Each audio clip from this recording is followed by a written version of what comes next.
तो हेलो साथियों, नमस्कार। मेरा नाम इश्तियाक। आज आपके सामने फिर एक नए टॉपिक के साथ आया हूँ। इस टॉपिक में हम लोग बात करेंगे ईरान और इज़राइल के बारे से। आखिर जब ईरान और इज़राइल का युद्ध होने लगा, जब एक दूसरे के ऊपर हमला शुरू करने लगा, तो अमेरिका ने क्या किया कि ईरान के जो 3 परमाणु ठिकाने थे, यहाँ पे हमला किया, है ना। फोर्दो, नतांस और इस्फहान, ये 3 जगह पे हमला किया। और हमला करने के बाद क्या कहते हैं कि डोनाल्ड ट्रंप बाहर आते हैं और क्या कहते हैं प्रेस कॉन्फ्रेंस करते हैं और कहते हैं कि देखिए हमने क्या कहते हैं ये फोर्दो, नतांस और इस्फहान, ये जो 3 जगह है क्या कहते हैं कि परमाणु जो क्या कहते हैं ठिकाने थे, यहाँ पे हमला करके हमने इन्हें पूरी तरीके से नष्ट कर दिया है। ये दावा किसका था? डोनाल्ड ट्रंप का दावा था, ठीक है।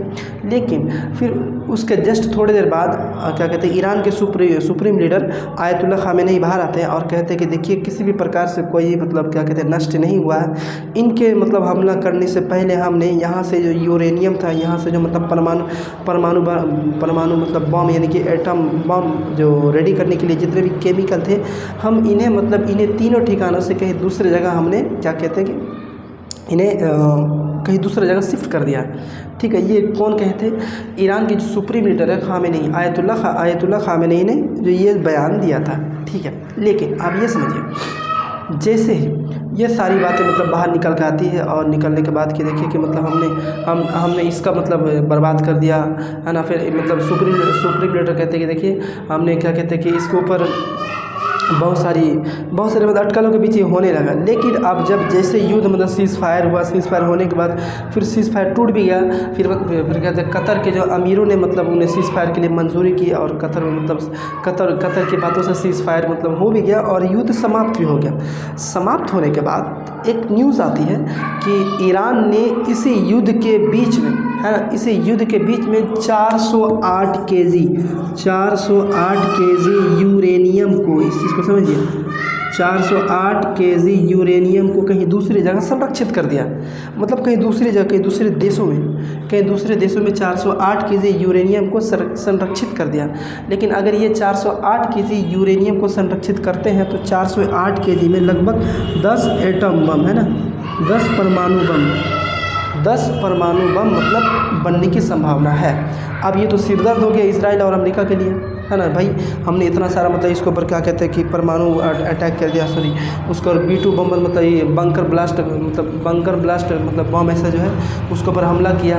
लेकिन फिर भी हमने इसके ऊपर नष्ट नहीं कर पाए। फिर भी इन्होंने इस युद्ध के बीच में 408 केजी यूरेनियम को बचा लिया और बचा के किसी दूसरे देश में उन्होंने क्या किया कि किसी दूसरे देश में शिफ्ट कर दिया। तो शिफ्ट कहाँ किया था? नॉर्थ कोरिया में शिफ्ट कर चुका है। ये बहुत बड़े दावा नज़र में आ रहा है।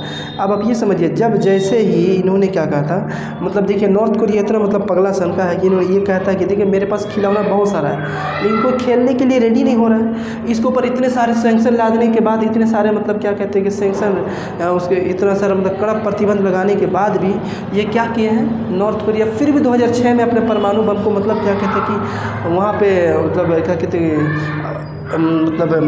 नॉर्थ कोरिया अपने परमाणु बम को एक प्रकार से परीक्षण कर लेता है, इतना सैंक्शन लादने के बाद भी।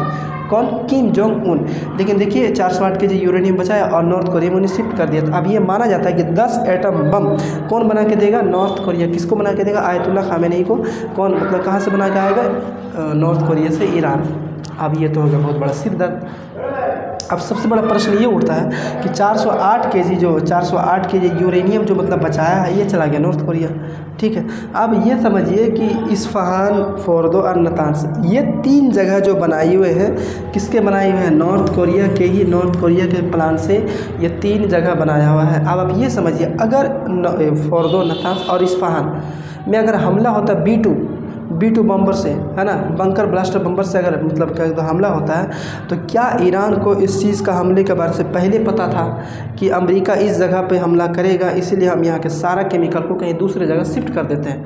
और फोर्दो या नतांस, इस्फहान से ऐसा कुछ जो सेंटर से जगह से पता चला कि 16 ट्रक वहाँ से गुजरे हैं, समझ में आया? 16 ट्रक वहाँ से गुजरे हैं। अब गुजरे हैं तो कहाँ गुजरे? आप अभी ये समझिए, 408 केजी यूरेनियम को नॉर्थ कोरिया में शिफ्ट कर दिया गया। तो सबसे बड़ा सिरदर्द ये बात है इजराइल और अमेरिका के लिए। क्या यह अपना अमेरिका ने कहा कि देखिए हम कहते हैं कि किसी भी प्रकार से हम उसको बनाने के लिए हम नहीं देंगे, क्या बनाने के लिए नहीं देंगे, परमाणु बम किसी भी हाल में बनाने के लिए नहीं देंगे। कौन बोले? इसराइल बोला। और इसराइल ने यही बोलकर हमला किया था कि देखिए ये ईरान जो है ना परमाणु बम बनाने में बहुत ही सक्षम, मतलब बहुत ही नज़दीक था, जो इसराइल के लिए बहुत ही ज़्यादा मतलब खतरे की घंटी बज चुकी थी। इसीलिए हमने उसके ऊपर हमला किया। और हमला करने के बाद आयतुल्लाह खामनेई ने ये खुद सकारा कि देखिए कुछ थोड़ा सा नुकसान हुआ है तो पूरा नुकसान नहीं हुआ, हम मतलब जो 6 महीना आगे जाने वाले थे और 6 महीना पीछे चले आए, तो लेकिन कोई दिक्कत नहीं है। अब यहाँ मतलब अमेरिका कहता है किसको? ईरान को, देखिए आइए हम लोग एक टेबल पर बैठ जाते हैं और बैठ कर टॉक टूक कर देते हैं, मतलब बातचीत करके इस चीज़ को समाधान कर देते हैं। लेकिन अगारचे जो मतलब विदेश मंत्री है ईरान के, अब्बास अगारची ऐसे कुछ नाम है, इन्होंने कहा कि नहीं भाई किसी भी प्रकार से हम मतलब आपका बात विश्वास नहीं करेंगे, आप एक साइन करके दीजिए कि अगर ईरान के ऊपर किसी भी प्रकार से कोई हमला नहीं होगा। तो इस चीज़ को समझिए कि अमेरिका ने खुद कहा है कि देखिए ईरान के पास बहुत ज़्यादा तेल है, 2-3 बार इसी बात को दफ़ा के लेकर बहुत ज़्यादा उसके पास तेल है, बहुत ज़्यादा तेल है, बहुत ज़्यादा तेल है। तो क्या अमेरिका ईरान से मतलब एक अच्छा दोस्त यारी बनाना चाह रहा है? लेकिन इस चीज़ को समझिए आयतुल्लाह खामेनी सबके ऊपर विश्वास कर सकते हैं लेकिन अमेरिका के ऊपर कभी नहीं, इस चीज़ को समझिएगा। तो बात ये करने की थी कि 408 केजी यूरेनियम जो बचाया है इससे लगभग 10 परमाणु बम बनेगा। और जबकि यह 408 केजी अगर यूरेनियम गायब हुआ तो कहाँ गायब किया गया? नॉर्थ कोरिया में, किम जोंग उन के पास। ये तो बहुत ही जल्द बना के दे देगा, ठीक है। और जैसे बना के देगा तो फिर अपने आप में क्या कहते हैं कि अमेरिका कहना है कि जिसके पास भी एटम बम है, परमाणु बम है ना, हम उसके ऊपर मतलब ये अमेरिका देशों से सुरक्षित है। तो इसीलिए अपने आप को सुरक्षित करने के लिए ईरान अपना मतलब कार्यक्रम किसी भी हाल में रोकने के लिए नहीं है, ठीक है। तो साथ ही बस आज के लिए हम लोग इतना ही समझते हैं। तो बने रहे हमारे वीडियो के साथ, अच्छे लगने पर लाइक सब्सक्राइब ज़रूर करें। जय हिंद, जय भारत।